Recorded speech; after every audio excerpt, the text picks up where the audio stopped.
मजबूरी है क्योंकि पार्टी की एक मीटिंग है, उसमें मुझे जाना है, लेकिन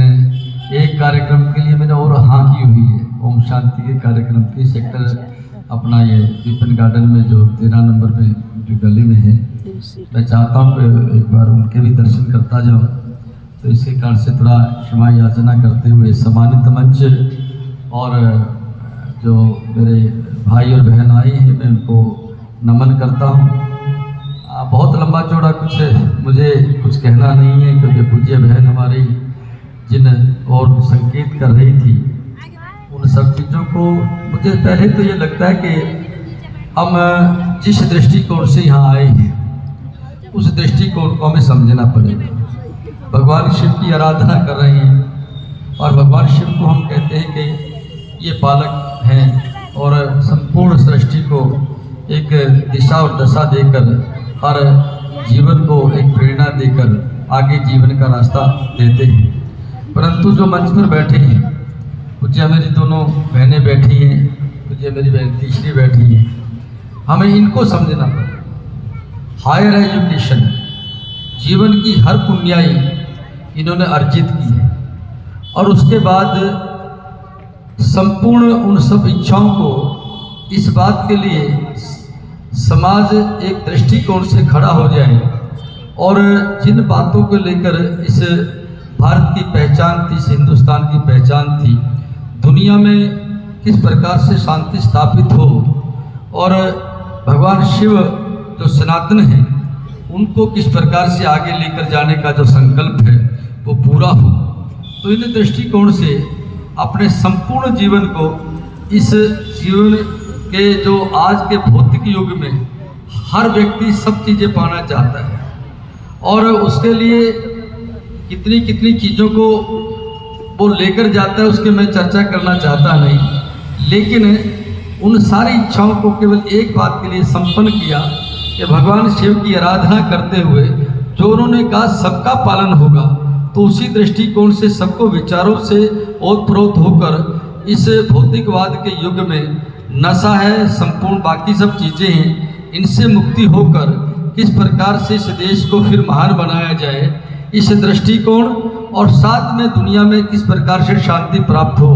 ये जो भाव है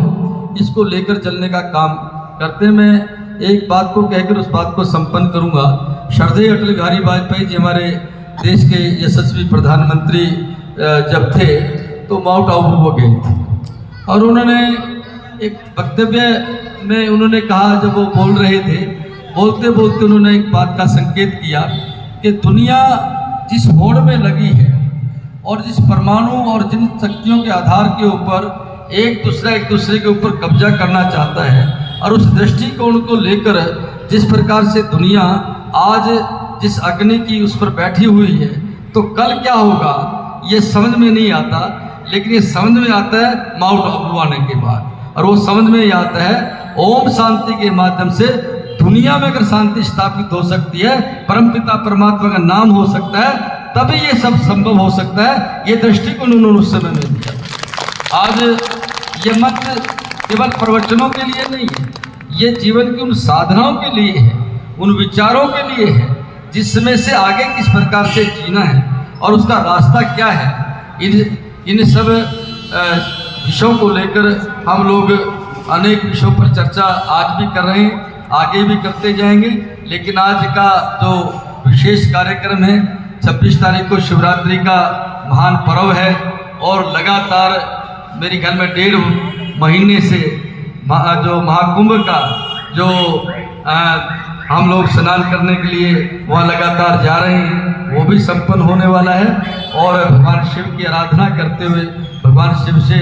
इसी बात की प्रार्थना करें कि हम ओम शांति के साथ अगर जुड़े हैं तो हमारा जो भाव है केवल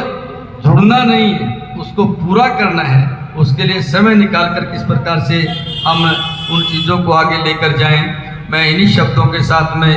मैं आदरणीय पूज्य बहन से सच मैंने में उनसे उनके चरणों में नमन इस बात के लिए करता हूँ कि वक्तव्य रुकना नहीं चाहिए, परंतु मैंने थोड़ा उन्होंने समझा कि कुछ कार्यक्रम की व्यस्तता इस प्रकार की रहती है, फिर कभी आकर मैं उनके साथ में बैठूंगा, मैं भी सुनूंगा क्योंकि